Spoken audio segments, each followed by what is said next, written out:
Welcome back, ladies and gents, to the Intel Extreme Masters Singapore. We've just had a pretty awesome series between Hero and Dream. Hero looking absolutely phenomenal, but now we get to the really, really juicy one. It's going to be Scarlett versus Bomber. Idra, how are you doing today? I'm really excited for this. I think you see these groups. This is a match that immediately jumps out to absolutely everyone. Just one of the best matches we've seen in Heart of the Swarm at the Red Bull Battlegrounds just a couple of weeks ago, and just absolutely amazing games. And then of course the Baneling bombs to top it all off. And so now we get to see if Scarlett can repeat.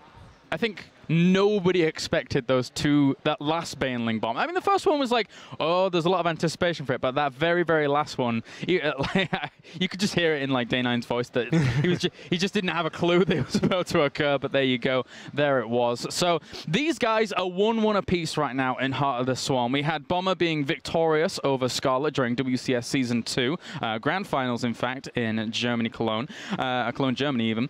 And then we obviously had Red Bull Battlegrounds commence just last week, where Scarlett was victorious. So sitting at 1-1 apiece, this could tip the tide, as it were, but it's also very important. The winner will advance on to play Hero, but both of these players are people that you expect to kind of move on, but it's such a stacked group.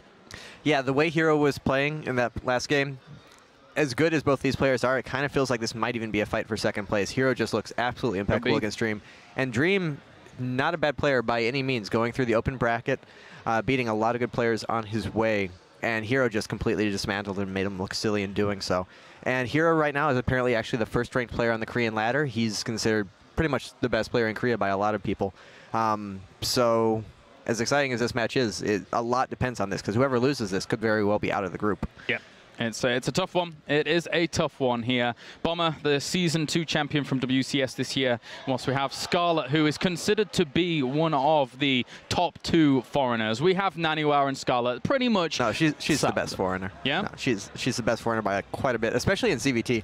I think her ZVT actually contends for among the best in the world. It's pretty amazing. Yeah. ZVP, I don't know if you could say that's a weakness of hers, but it's kind of a weakness of a lot of Zergs right now. But her ZVT is just completely on point. And everyone remembers those Baneling bombs, but the game leading up to it and all of the other games in the series, just absolutely amazing back and forth. And Bomber, his macro is pretty much the best in the world. He has some failings in other fields, but his macro is just absolutely perfect. And Scarlett was on point with him the entire time throughout all of that. Yeah, it was a fantastic series. They have been fantastic series in general to behold. But now, guys, we are loading up into game number 1 here. The map will be Frost between Scarlett and Bomber for game number 1. And as I say, man, I have been looking forward to this match ever since I saw the groups. Before they were even announced, my admins told me, I was like, oh, this is going to be fantastic. As we now jump into game number 1, spawning up to the top right-hand corner, we have our red Zerg representing Team Acer. She is Scarlett. And down to the bottom left, we have our blue Terran. It is Bomber. And they did get cross positions. They played this map in their Red Bull match, although that was, I believe, close positions horizontally, like top right, top left. But this is the map that Bomber actually won, and he kind of just did it with a successful Marine parade. He started, he got a good engagement, and he just kind of kept going, as those games tend to go. So this was the one where he won, but this is much more favorable positions for the Terran. Here, cross map, Scarlett's going to have a lot more breathing room to get her 4th base up and running before she really has to worry about that kind of threat. And she likes to play macro games, so this is really, really good for her. But I mean, it's Bomber. He's not going to shy away from a macro game either. Exactly, absolutely. And I was talking to Scarlett just before this series, before the day even started, and just in general, she's not a big fan of this map, especially when you get those favorable positions from Terran. But I said, well, you know, if it was cross spawns always, would it be okay for you? Would you be happy with this map?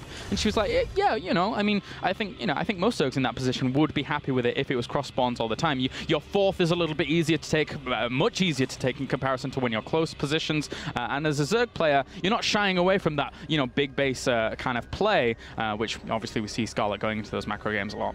Yeah, and we're actually seeing a Reaper opening from Bomber. This is good for Scarlett as long as she doesn't do something off the wall like 3 HP 4 pool, and I really doubt that she would do anything like that. Just because it's not going to be as good of an economy for Bomber, and there's no way the Reaper's going to do anything. It's going to be such a long travel time.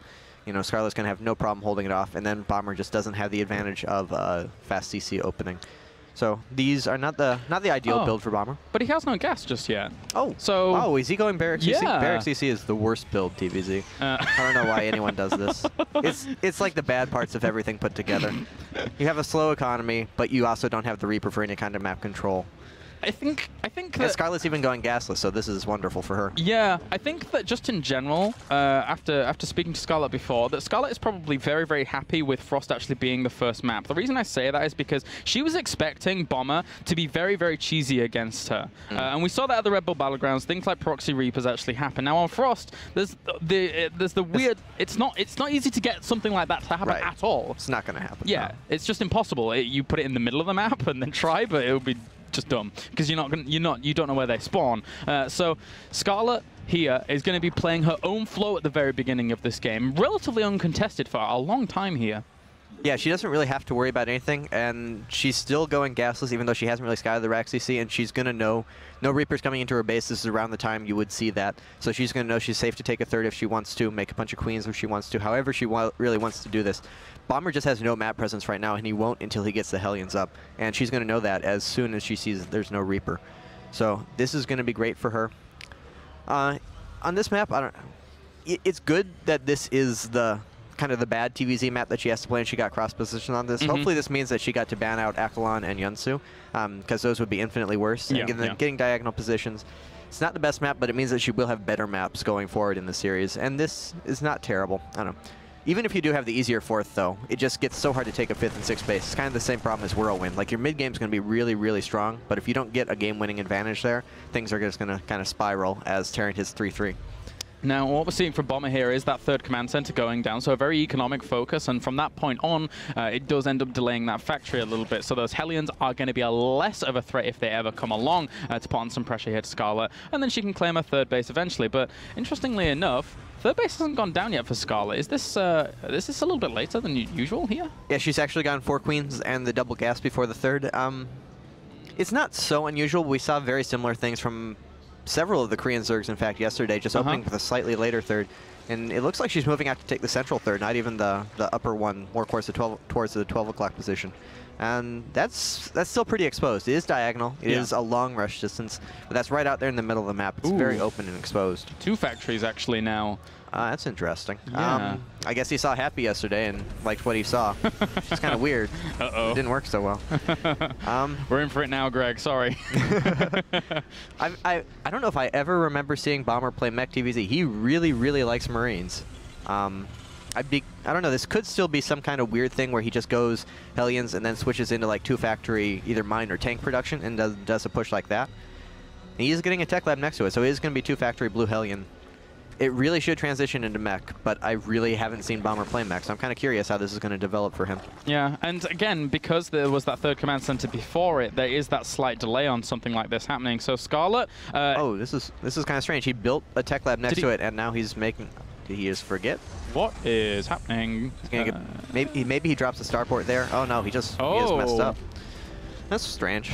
Yeah, that really was a little strange. A little bit off there from Bomber. Normally we see him very, very on point about what's going to be executed, but a little bit of a weird execution there in general. Now, Bomber generally will go, or should be going mech off this, right? Oh, but he goes down to... Double eBay comes up and a tech lab for Stim, so he is just going to transition. Something we've seen some Terrans do since the change to Widow Mines and tanks is a half tank, half mine kind of composition, where he's going to be producing mines off that one factory and then tanks off the other.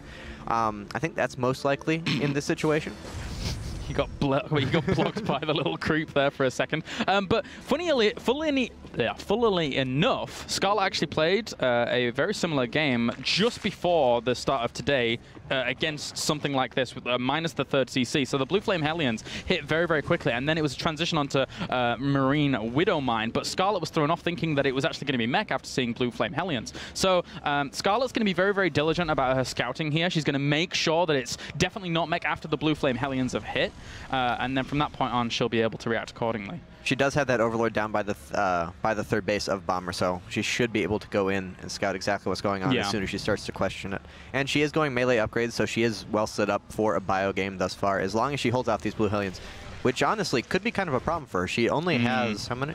She has 19 Zerglings on the map right now, so That's not going to do anything here. Yeah, that is a lot of a lot of Hellions, not with the blue flame just yet, though. As did he cancel blue flame? He canceled blue flame. Oh, wow.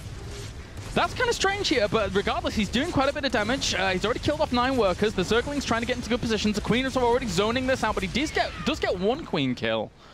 Those Queens made that... What is going on? Oh, he just restarted blue flame. What the... What is happening? Why on earth would you get it now? Even if it was a mistake to cancel it, there's no reason to get it in now, unless... Maybe he's not going Widowmine. Maybe he's going half tank, half mech, or half tank, half Hellion, and then a bunch of bio support kind of style. That's the only thing that makes sense if he restarts the blue flame. Yeah. But even that doesn't really make much sense because it's not very good. Scarlett is very much so a Mutiling Baneling player. She really, really likes just the big Mutiling Bane macro styles.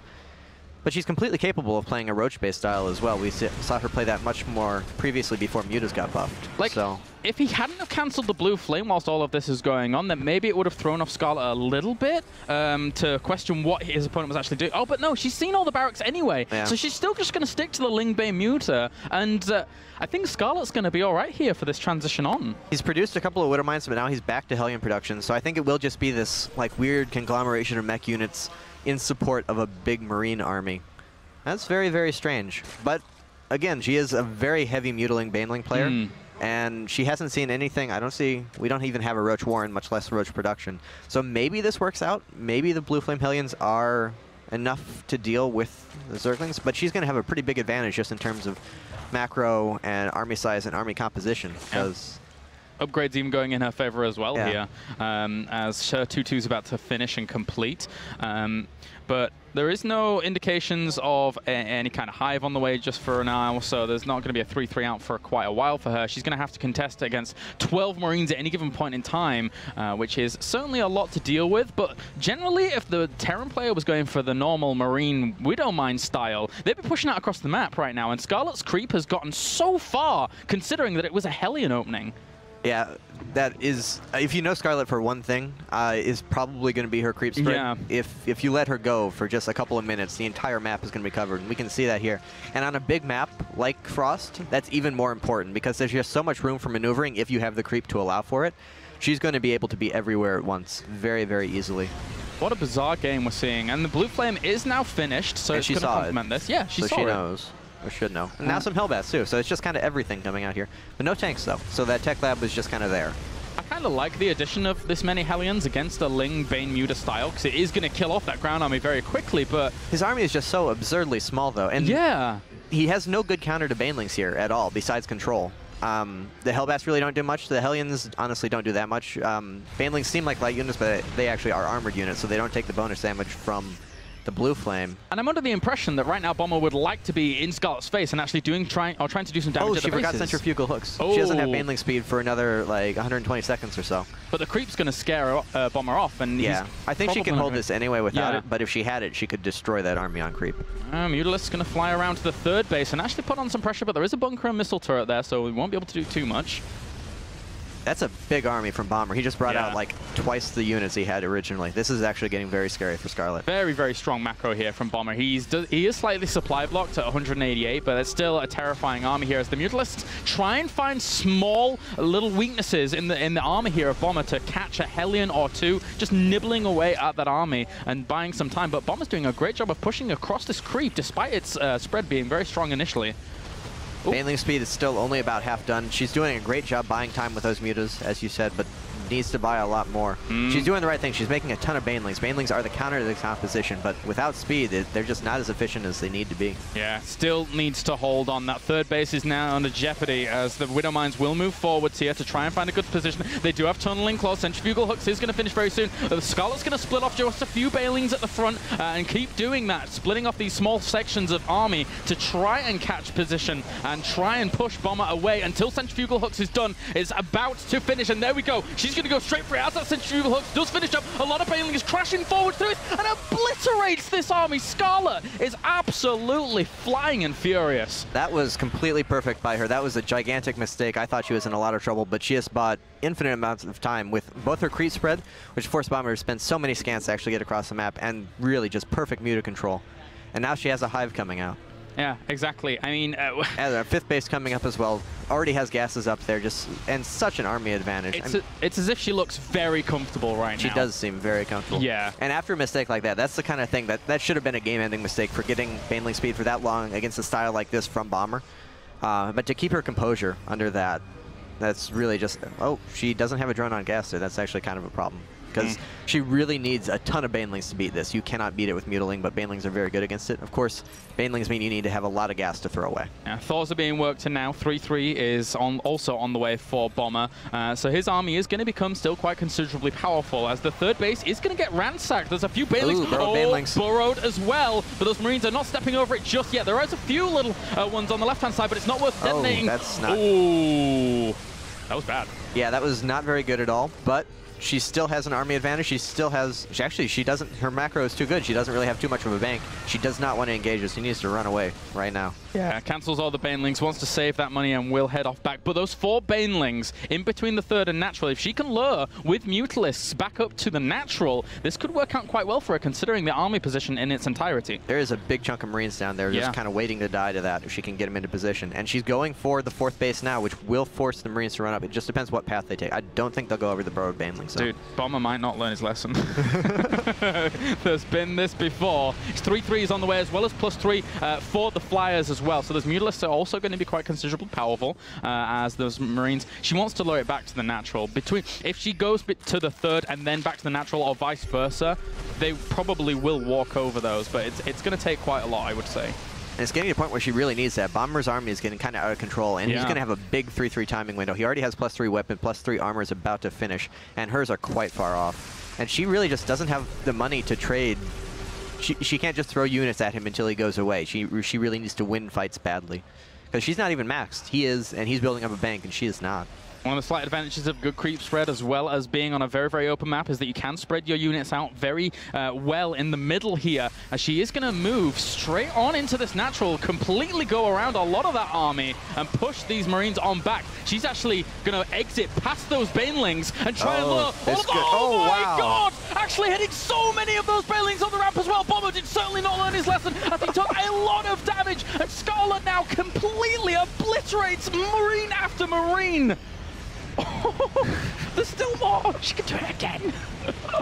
Well, not on those ones. Not worth it. But no, you gotta wait for more impressive ones. Oh. But that being said, it's still equal supply. Bomber has 4 bases, and Bomber is Bomber. He still has a lot of units. Brutal. Brutal, man. That was amazing. I don't know what to say. Well, it's time for missile turrets to go down. There's an Ultralisk Cavern behind this as well, but Bomber's already mixing in a few Marauders to try and deal with that. And now, after those Banelings, I'm expecting scans, something, once he starts moving out, because he can't let this happen. He's making Marauders and Thors just because he's so scared. He wants units that won't die to the Banelings. She's scarred him for life now. We're going to see him switch to mech after this, just never play bio ever again. He'll do a show and switch to Protoss. Well, okay, so Scarlett's going to hit the 3rd again here. A lot of Marines still moving between this. She could try and go up to the main and try and draw those Marines back, but that in turn would leave us susceptible to getting trapped if those Banelings weren't able to get the connection. So I'm focusing on those Banelings a lot, I must admit, but well, it's after what happened this game and the game previously, it's kind of understandable in this matchup. Scarlett still just doesn't have very much money. Again, not max, no bank whatsoever. She's on 5 bases, but her income just really doesn't seem like it. I'm not sure where all the money is going. If she has a good she has 82 harvesters. I don't know where all her money is. It's, well, let's look at the income for a second. She's got a lot of gas incoming. The Mutalisks have to be careful. That's a lot of Marines. Oh, she's actually sacrificing a lot of these Mutalisks. She doesn't want to be doing that. That was horrendous. She lost more than half the mutas there. She's lost 50 mutas this game so far. That could be game ending. If we look at the supply now, a 50 supply advantage for Bomber, and he's just going to have a constant stream of Marines coming across the map. Uh-oh, that was a lot of damage done here to Scarlett, and now Bomber's going to take full advantage of it. He's not going to sit back. He's going to go straight to this 5th base, completely cripple all operations here, killing off those spine crawlers. Thankfully for Scarlett, the Burrow will save a lot of those drones, but once again, some Mutalisks have died here again. So Bomber is absolutely executing this to a T. Scarlett now needs to run around in circles and get more Baneling detonations. And she's rebuilding mutas, which is not going to help you. That's not going to keep her alive. The mutas are for when you're in control of the game and you're counterattacking. But now she needs Lings and Banelings, or she's just going to die here. Nice Widowmine connection will end up killing off a lot of those Banelings in the process. So a small minefield up this ramp as well will help out quite considerably if she's able to shut that down. Sorry, if Bomber's able to shut that down. And indeed he does. He splits up a lot of those units at the back, making sure that they weren't engaging initially so they would stay alive against this constant pursuit here of Scarlett as Bomber pushes once again into the 4th base, trying to get that hatchery, trying to shut that down. But Bomber's macro is still holding strong. And it's just going to keep getting better. He's adding on more command centers. He's dropping mules constantly. And Scarlett's just running out of bases and workers. She's adding another hatchery, but that's not going to be up and running in time to save this. And still a 40-50 supply advantage and growing for Bomber. Dude, something happened to the 4 Banelings down in the south. I don't know what happened, but they're gone now. I looked at the minimap. There you go. Anyway, GG. Game number 1 goes to Bomber. That was quite interesting considering what was happening. It was a weird opening here from Bomber. And then I have to say, you know, those Mutalisks dying, I feel that that was the big turning point. That was the nail in the coffin. But honestly, it didn't seem like it because she ended up surviving anyway. But forgetting the Baneling speed, and Scarlett looks devastated. I've never seen her that emotional, one way or the other. I think she felt pretty much in control of that game for a long time. I think she could have just won it flat out if she had Baneling speed when she was supposed to. Because that army from Bomber, that was really just a poorly thought out army. If you have Banelings, you destroy that. She had a big macro advantage. She had perfect creep spread. She could have just engaged it as soon as it came out, wiped it, probably denied the 3rd. It was honestly a really bad opening from Bomber, and she was in perfect position to punish it, except for that one silly little mistake.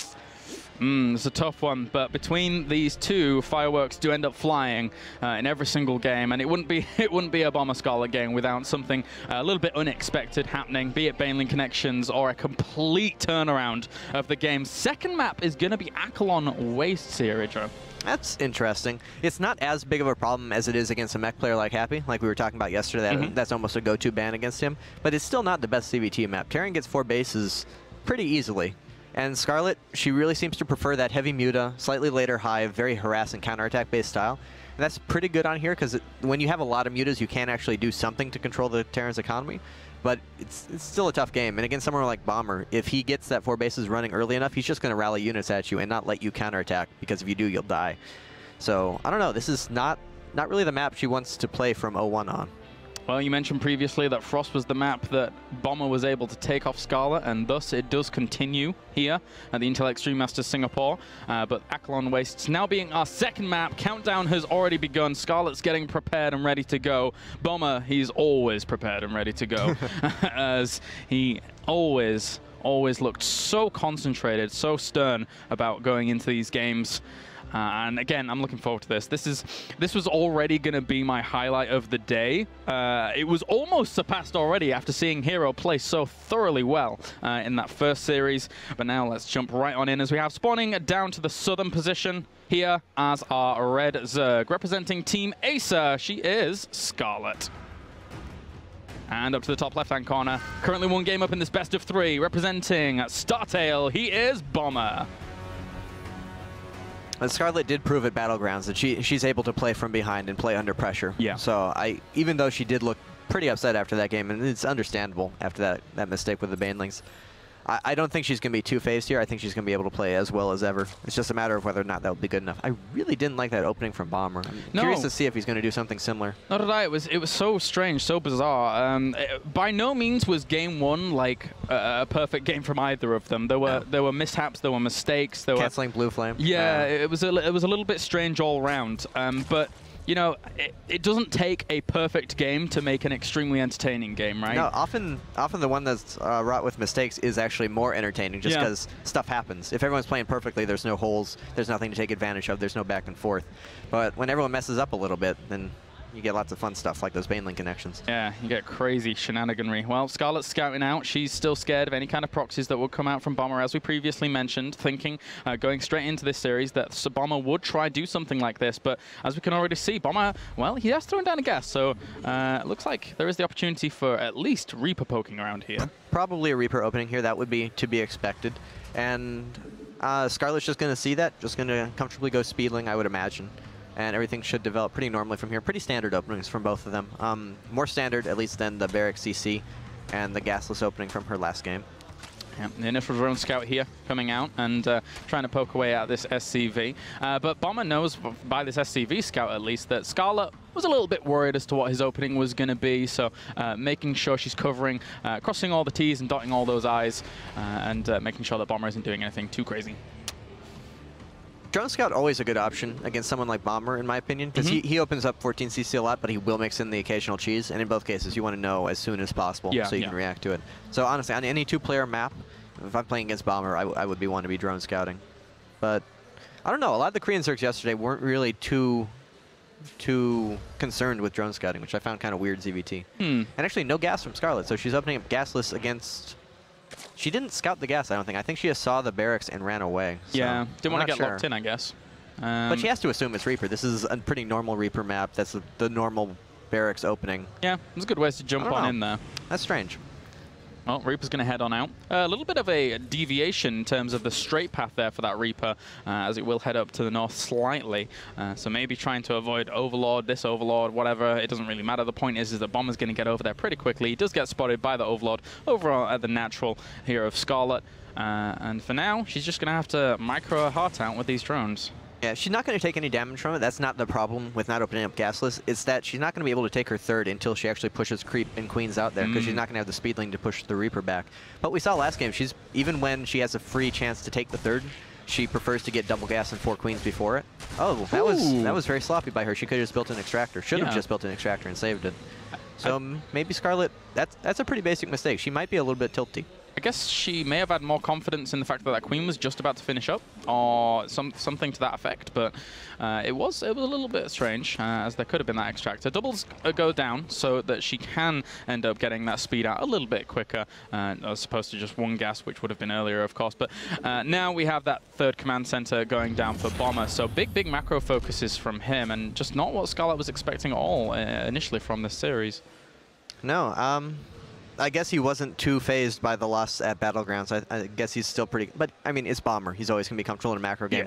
Losses happen, and it's pretty easy to brush off a loss or two when you get baneling detonations like that. And just tell yourself you're going to scan better next time and then go into it looking for the same kind of game. Yeah. And Scarlett's opening up the exact same way as last time. 4 queens. The gases might have been slightly earlier. I wasn't paying too much attention to that. It's a very small detail, but it's a quite interesting starport placement that we're actually seeing there from Bomber as well. Is he going to go Banshee with this by any chance? Or is he going to go dropped Medevac? The barracks next to it, so most likely Banshee. Yeah? Although he's not building a tech lab yet, and it's at the time that he would need to. So, I don't know.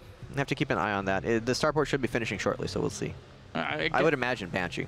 You don't really want to hide it for Medevac. Yeah, if it would have been Medevac, and well, I mean, it would be kind of cool to see the Hellions drop, but it would be slightly kind of strange as well. It's just going to be a Viking to hunt down Overlord and scout a little bit. I really like that. I think most Terrans should do that unless they have another need for their starport. Yeah. The only problem is it does slow down your 2 Medevac, like 11-minute timing push. And that's a pretty important thing, especially against someone like Scarlett, because it's what really controls the creep spread in the early game.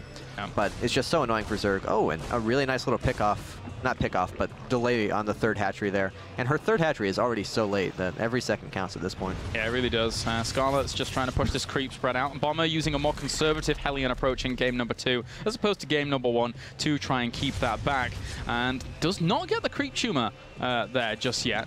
And third base will end up going down. So the Reaper doesn't delay any longer, but bye-bye Overlord. And Cloak is on the way here for Bomber. So it is Banshee afterwards, and I kind of like this because he's cleared out the Overlords. There's no chance it's going to be scouted. She's not going to expect it. Oh, an Armory, so it will be mech play from Bomber. I told you he was tired of those banelings. Yeah. Never again. Never again. Bomber is now a mech player. I love, if he's going to go for mech and include Banshees even further into his play as opposed to just a harassment tool in the earlier stages, I absolutely adore this composition from Terran to really put on the pressure against Zerg. It can be so hard to deal with mech and Banshees all at the same time. There's just so much to actually deal with. Oh, yeah, we saw MVP. I think he went 3-0 with his mech plus Banshee timing push build yesterday, and that was against some pretty tough competition. I don't know if I've seen Scarlett play against mech anytime recently. Every Terran has just been all aboard the Marine train kind of style. Yeah. So we haven't seen how she's really going to react to this. She is very much a Mutiling Bane player. She's opening up with melee upgrades. She thinks everything is normal right now. She saw that Viking. The Viking usually doesn't mean mech play. This is very non-standard. The Viking is usually I'm going to kill off Overlords, and then I'm going to make double medevacs, and then I'm going to play normal kind of opening. Would the Banshee tip her off at this point in time? The Banshee at this timing is just weird, Yeah. one way or the other. So it doesn't fit in with a normal mech opening. It doesn't fit in with a normal bio opening. It's more mech, but Bomber is a very bio player, and he does open weird things. Like we saw that last game. That was a very non-standard opening. Yeah. He's one of the Fear Terrans. Well, the Cloak should be a pretty good tip-off, and really good play by her. She actually already has the Overseer. It's very conscientious.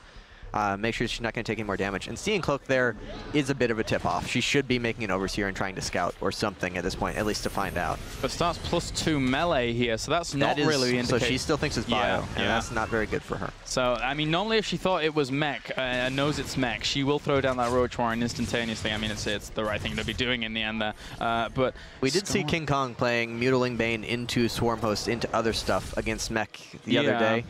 But I think I felt like that was a pretty non-standard. That was a King Kong kind of response. King Kong special. Yeah. Yeah. I don't know. Maybe it's something amongst Korean Zergs, the way they kind of like to approach mech, but it seems very, very vulnerable. Now, we saw Curious play a more standard Roach Hydra Viper. I think that was a unique thing to him, and I do think she just doesn't realize that it's not bio yet. And the thing about the play that we're seeing here from Bomber and the way in which... She just saw the Hellbats. Did she? Yeah. So that should be... She has to know something's up at this point. Starts +1 range, air weapons, though, as well. So she's still playing as she plays her bio. Infestation Pit. Yeah. That's still pretty in line. She has no 4th base. She's actually really behind in terms of economy at this point. A Mech Terran is ahead of her in supply. Yeah, I still think that the Roach one should be going down if she needs to. I mean, she's sending in changelings that could actually spot everything. I think she knows something's weird, but she's kind of thinking it's like the half composition he did last game or something like that, because she hasn't seen the Thor or the buildings, and those are the dead giveaways. Now she sees the Thor. Yeah, I think, you know, the Infestation Pit going down that early, if it was bio play, she would have never thrown it down that early, right? She would have always been investing that gas into... Probably not, but either way, she should have a 4th by now. She's just playing so behind in economy. Her 3rd base was so late. Her 4th base still hasn't gone down just yet. And Bomber was playing absurdly greedy. He got pretty much the earliest 3rd CC you can do.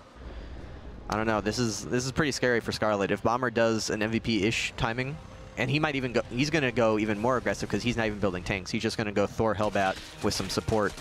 And I think Scarlett's in trouble here. I think she might be as well. That's a very, very strong army that we're seeing from Bomber, now moving through the middle of the map. Scarlett's creep spread isn't too bad at all. It's never too shabby. But at the same time, the army that we're seeing from Bomber is very, very strong against this Ling Bane Muta style that Scarlett only has. The Zerglings are going to try and wrap it. And actually, the Thors are very, very far out of position here with those Hellbats not being able to actually reinforce as quickly as they would like to. The Thors all die off, and there's no anti-air here. Scarlett has taken a perfect engagement considering the circumstances. That was absurdly awful by Bomber and really, really good by Scarlett. There was no way should have been able to defend that, but she just obliterated. She didn't even lose a single Muta, I don't think.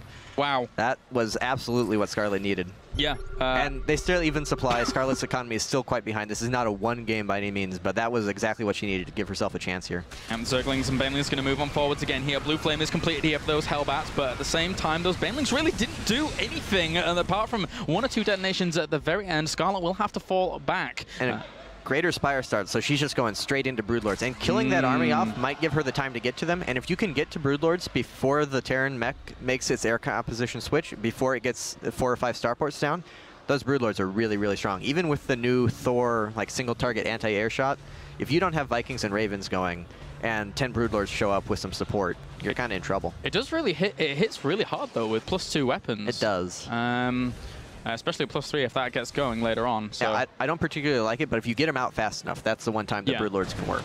Well, those Mutalisks going to fly on in here and try and buy some time. Nice control, saving that Mutalisk from certain death there, as 3-3 starts behind this for those Broodlings that are going to be coming out. And even a contamination, double contamination on these factories to slow down the production, but Mutalisks getting ripped apart. I could have got that one. Good tactics to delay. Scarlett knows everything is on time. If Bomber attacks right before those Broodlords come out, she's just going to die. I don't think even a miraculous engagement like last time could save her from that, because she's going to have still just Mutiling Baneling against Hellbats and Hellions and Thors. There was really, she had no right to survive that last one, but it wouldn't happen again. But the Greater Spire has finished. She has 8 Corruptors on the way, and she has a good amount of gas. And look at this creep spread. Amazing creep spread, as always, from Scarlett. Yeah, it just keeps pushing on. Perfect timing from Bomber. This is exactly what he needs to do. And his Thors are already in the single shot mode. He knows what's coming. He's ready for it, and he knows how to deal with it. This is a very scary moment for Scarlett here. It's like Thors with mini Thors. They're just they're the baby Thors of the world, these little Hellbats, as they plow on forwards. And this poor Queen getting cornered whilst he's moving across the map. That's a lot of Lings in production, but 3 Broodlords out, 3 more coming. I don't think that's going to be enough. I don't know. If she gets like huge Baneling detonations, but she's losing all the Banelings before they even morph. Uh-oh. How many does she have out on the map right now? She has 3 Baneling. Yeah. Uh-oh. Yeah, this is bad. Well, gonna push up the ramp here as Bomber. This is a fantastic army that he currently has. The Broodlords trying to buy him some time. The Hellbats are actually blocking a lot of those Thors from getting towards those Broodlords. But once they end up closing the gap, oh wow! Those Banelings caught so many of those Hellbats, but at the same time, the Lings really not doing too much against that. The Broodlords now need to keep moving back, need to keep out of range for as long as possible. She needs to get more Banelings so she can eliminate the Hellbats. If she can get in and surround the Thors with Zerglings while the Broodlords pound on them, maybe she can hold this off. Transfuses go down here from the Queens. Lots of Broodlords up. She may just hold on here. Oh, he needs to get the Banelings down. That's a lot of Banelings as well, but are they going to be used on the Thors? It's not the most cost-efficient trade. She's deciding not to use them, to have just the Broodlords, try and kill off as much of that as possible. This is so close, this is so tense, but Bomber behind this, actually, you know, his macro kind of slipped a little bit. Well, there was a big Zergling counterattack at his third base that has actually just been cleared out. Still nothing mining there at all, actually. I don't know. Scarlett lost a lot of Broodlords for that, but he has really no economy, and he's throwing away 3 more Thors. He can't just throw around Thors like that. They are pretty expensive units. What a weird game once again for Number. This is not at all how I expected the series to go. Scarlett's actually pulled into a lead now with no 4th base and barely even a mining 3rd from Bomber. He was going for a very mid-game composition. He thought he had it won there. Yeah. Ooh, I thought he did too. But now Scarlett's actually pulled herself. It's definitely winnable. She doesn't have a good economy, but Broodlords are pretty good in low economy games. She just needs to make sure she has the anti-air support. Very, very low 3rd base there, or 4th base, whatever you want to call it, over at that location. But now, still Thors and the Hellbats on the way, but Vikings are being mixed in. Just adding on some more Corruptors as well. Doesn't want to go for too many Broodlords. Still needs the Corruptors to tackle those Vikings, I should say. Yeah, I think Scarlett has this at this point. That's just every time Bomber moves out, it's going to be a smaller and smaller army because his economy is not getting any better. It's shot. He's not making SAVs at all. He's on 47 workers to 77. And Broodlord Corruptor, when there's no real threat of an air switch, is very strong. Those Corruptors need to come in and buy some time for the Broodlords to do what they need to, as the Banelings as well as Zerglings did end up moving forwards and dying off quite quickly, but Scarlett still has a lot of Broodlords which are pounding away at this army, and all the Vikings are gone. These 3 Thors are in full retreat, as are the Hellbats. And there's no answer to the Broodlords anymore. No, that was Bomber's last little hope. He's just not going to be able to deal with the Broodlord count ever again in this game. He's still barely mining from that 3rd base. No attempt to take a 4th base. His natural will mine out soon.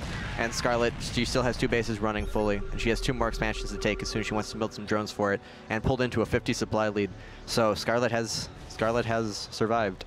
I think it's important to note there for people out there, you don't really normally deal with mech in this fashion. Yeah. Scarlett got a very, very favorable engagement early on when those 3 Thors completely strayed away from those Hellbats, and that really bought her a lot of good time to continue on with this game. And now, I mean, there's nothing to contest this air armada that we're seeing Scarlett build. Yeah, I really think this whole game has been a testament to overconfidence from Bomber. Like, he saw that she had Mutiling Baneling to hold that first attack and was like, well, I've tricked her. I won the game. Time to A-move to victory. Yeah. And just very sloppy play from him cost him that attack. And even after that, he was still in pretty good position. And he just kind of charged in. He didn't really think about the fact that he was shooting Broodlords up a cliff with Banelings under them and Queens healing them. He was like, hey, that's actually still pretty strong. Yeah, certainly is. Ooh, nice Fungal, actually, hitting a lot of those Vikings, but can't continue to chain it as he has been zoned out by the ground forces that do exist. Well, another good Fungal will land on those Vikings, and, well, bye-bye Vikings, and then once they're gone, well, actually, the Thor's not doing too badly from the ground, and there's not that many Broodlords left, in only 4, but... Wow. What? Wait a minute. How'd that happen?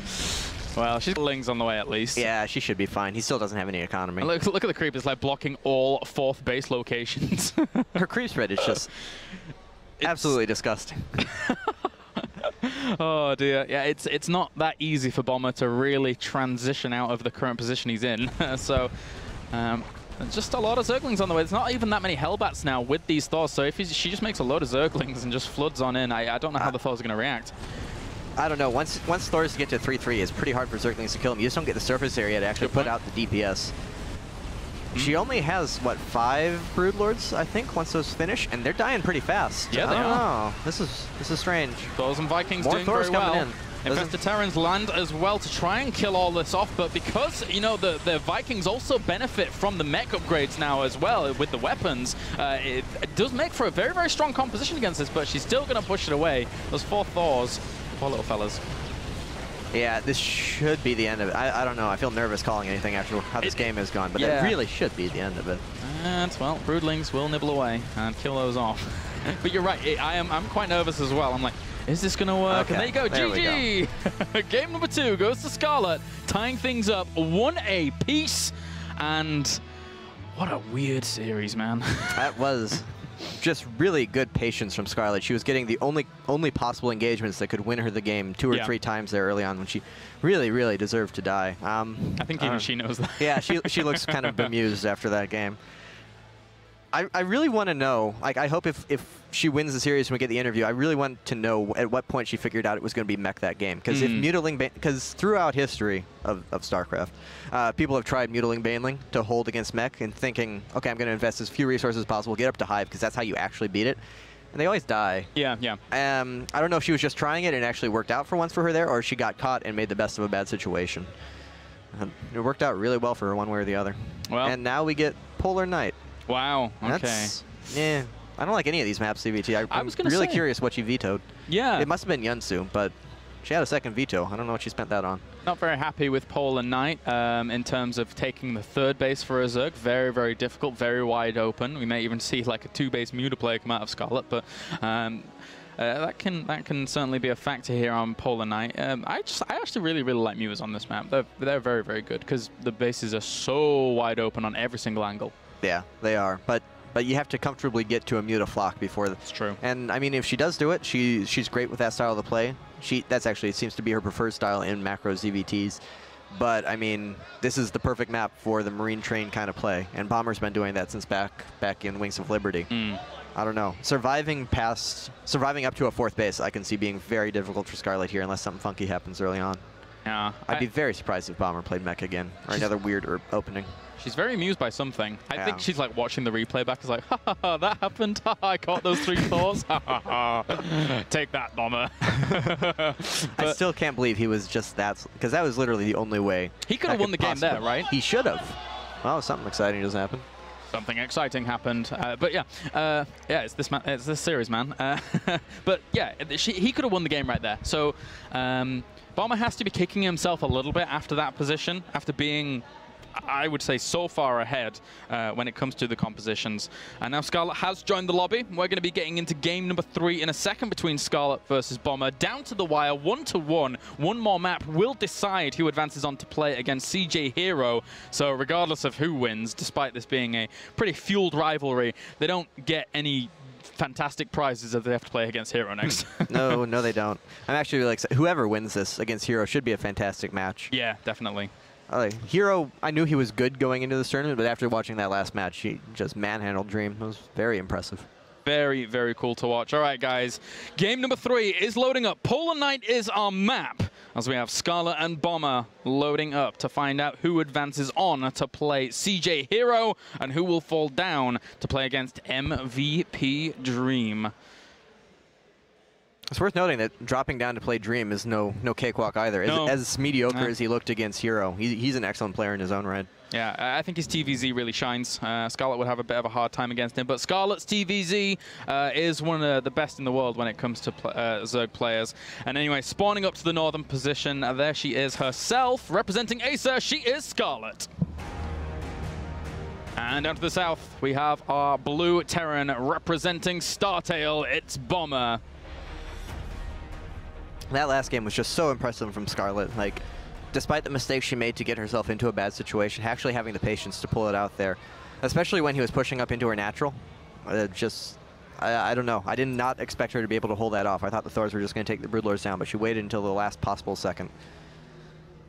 All right, what are you going to bring us, Bomber? What are you going to do here in game number 3? Are you going to go crazy? Are you going to go and put something in a proxy? It doesn't look like it has an SCV anytime soon, so that's not going to be the case just yet.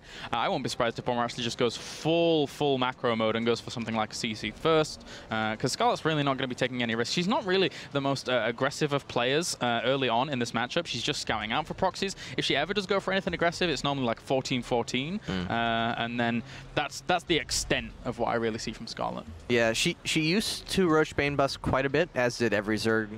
Back around the time when Sulky was like the only person who ever won a ZVT, and everyone just followed in his suit. But recently I've seen her play pretty much pure macro games. Here, like you said, just scouting around for proxies, not finding anything, so headed on into his main. It looks like Bomber might be going for Barrack CC again, which, again, the worst build in the world. And Scarlett's going to scout that. She can actually go 3-hatch before pool against this if she wants to. I don't see too many Zergs do that, but it's actually completely safe. And look at this. Go straight in to see if there is a gas. She does see no gas, so she knows what's going on. Yeah. I hope she goes 3-hatch. I don't. She's not gonna. She's not making drone. Oh, she made another drone. She might. Well, again, she's not hugely comfortable about a third base on this map super early, but considering what she's already seen, it is a bit. Nope, she puts down a pool. Yeah, so this doesn't surprise me too much, considering the map. That's weak. Go for it. You gotta punish this. Wow, you're merciless. I really just think Frax CC is such a terrible build. It doesn't have any of the ingression or control of a Reaper opening, and it doesn't have the economy of a CC first. It's just this half-assed in-between bad thing. Well, but Bomber made it work kind of the first game. Yeah, yeah. As Maynard calls it, the Reaper tax. If you do see Reapers on the way, I mean, they always do something. At least get some intel, at least force a little bit of loss mining from drones, maybe even get a drone. And getting at least one drone for me for Reapers, fully worth it. Oh, completely. Yeah. Even if you just delay the third, which is a guarantee, a given, and force out 4 to 6 lings early on, that's enough. Just the control they give you over the game pays for itself. All right, well, this is going to continue on in a more stable-like fashion, as we do have that CC finishing up on the low ground. Double extra barracks here before any gases, so a very heavy very heavy bio focus here early on for Bomber. Not too much Scarlett can do against that to really pressure here. Yeah, this is something that pretty much only Bomber does of competitive Terrans anymore. It used to be more popular, and back then he was kind of the pioneer of it. Just the fast expansion and then nothing but Marines and rally Marines at you. There was a time where he would literally go 3 bases, drop like 7 barracks, and just rally 15 Marines at a time at you, or 13 or whatever it is. No, I know what you mean, man. Even the later stages of some of the games we've seen against Scarlett have been just like Marines. And he doesn't he likes his Marines. Yeah, they're pretty good. They are good. His macro is absolutely perfect, and his Marine splitting is among the best, so I mean it kind of makes sense. Yeah. They do work out very well. Double gases are going to be taken here for Scarlett to compensate for the fact that she didn't have one of those earlier gases, and speed will continue from there on. So Scarlett is, again, you've said it many times during this cast already, but she's so confident in her Ling, Baneling, Muta play that any deviations from that would be extremely surprising to me here from Scarlett. Yeah, she's almost definitely going to open up with that and then transition if necessary. Although last game we didn't even see her transition against Hellbat Thor mech, which is like the hard counter to it. Yeah. So I think she's going to go with it. And his combat shield, or his combat shield, so he's going to be doing a pretty quick Marine timing here. And this can be kind of dangerous if you don't scout it, because most people don't put down their Baneling Nest right away. Usually you go double upgrades, you get your lair started, and then your next 50 gas, assuming you're conscientious about it, is your Baneling Nest. And that's not going to be in time to hold this off. So unless she actually has quite a few speedlings, or she gets some sense of this, because she has no Overlord to scout this, she's not going to know it's coming. Unless she feels that something is wrong because there's no Hellions out, she might be kind of in trouble here. This could be dangerous. Yep, the double Evo goes down, so she can start those 1-1 melee carapace upgrades. But you're right, even Bomber was clearing out the front with just 1 or 2 Marines. There was a Zergling poised there and killed it before showing that combat shields existed on Marines. So that's very important for him to deny that knowledge, because look at this, the Marines are actually already moving out here. She's not making a single Zergling, and Speedling is only half done. She could be in a lot of trouble here. That's this is really bad for Scarlett. And she's not even going to scout it coming. She sees 1 Marine, and that's not enough. Yeah, that little Zergling completely missed everything that was going on apart from that 1 Marine. And now she knows, and she immediately makes 8 Zerglings, but she doesn't even have any larvae saved up. 8 is not going to hold this off. She's losing all her creep spread. The Queens might be able to buy enough time. Speedling will finish pretty soon, but combat shields finish soon as well. Scary, scary moment here for Scarlett. This could be the series completed here for Bomber if he's able to make this work Queens down already. Oh, very, very nice damage already. Those drones have to evacuate out. There's so much firepower. She has to wait. She can't go with just a few Zerglings. She has to wait until more out here as the Queen's trying to kill off some of the reinforcements. But that's so many Marines. Scarlett was not able to sniff it out, and Bomber is doing the damage he needs to. Yeah, a little bit of a lax in scouting, but just such a weird build from Bomber, but such a good build too. This is good timing. It doesn't really delay him too much. It doesn't cost him too much, and there's a potential to just win a game like this. And Scarlett panicked a bit. She just rallied her Lings instead of waiting for critical mass, and it cost her the game. All the drones are down. The hatchery is going to fall. Queens are down. And Bomber has a third CC already finished. This is the scary thing about Bomber. To throw this in just any time he wants, to be able to be so versatile and do anything in any game. All three games have looked completely different here from Bomber. I mean, in game number, I can't remember which one it was, 1 or 2, I can't remember. But he did open up 3 barracks before 2 gas, but didn't put this pressure on. So Scarlett, you know, even if she'd have seen this, she might not have known up until obviously seeing the combat shields was out, if she'd have spotted that in the previous games. And this is the brutal thing about Bomber. He can make similar builds that look the same, but be completely different. Yeah. When you have the execution he does, you can literally just do anything. Like, we've seen him open up with different, and not only different, but weird compositions. He hasn't opened up normal in any of these 3 games. And even when it fails, he just comes back because he has so many units, and that's the game. There you go. GG. Bomber takes it 2-1. A amazing performance by him. Again, games number 1 and 2, there was like a little bit scrappy, a few mistakes here and there, but regardless, both players playing their hearts out, and you know these guys, these two players do have that big rivalry. Yeah. That was kind of an anticlimactic 3rd game, but you got to give props to Bomber for just being able to mix it up and just do everything and really keep Scarlett off her game. Scarlett not particularly happy there, as we have Hero advancing on as well as Bomber. So they'll be playing one another to find out who goes to that bracket stage tomorrow to be top 8. Meanwhile, after that, we'll have Dream versus Scarlett to see who keeps their hopes alive here in Group C. I've thoroughly enjoyed day number 3 already. Yes, me too. All right, guys. Well, it's been a lot of fun bringing you these first 2 series, guys, but of course we have another 2 fantastic ones on the way. After we've concluded Group C, we'll have Group D to finish off the day, which will then determine all 8 spots advancing on to day number 4. So any last words before we go to a break here, Greg? I just can't wait for these next 2 matches coming up. After seeing the way both of them played, but Hero in particular. I know I keep harping on it, but his play against Dream was just so incredible. He made a 3rd Nexus, made 2 Forges, made a Robo, while just casually killing Dream, and Dream is no slouch. And then we get Scarlett versus Dream, and we know Scarlett's CVT, we know Dream's TVZ, so that'll be a good matchup as well. We could even see Bomber versus Scarlett again. That'd be kind of nice. But no, I want to see Scarlett versus Hero, so Bomber just gets to go through because I want to see that matchup. Yeah, that would be Unless very they play nice. in the brackets, I guess that works too. That could work as well, yeah. All right, guys, we are going to go to a commercial break, and then we'll be back. We're going to have more StarCraft action from the Intel Extreme Masters Singapore.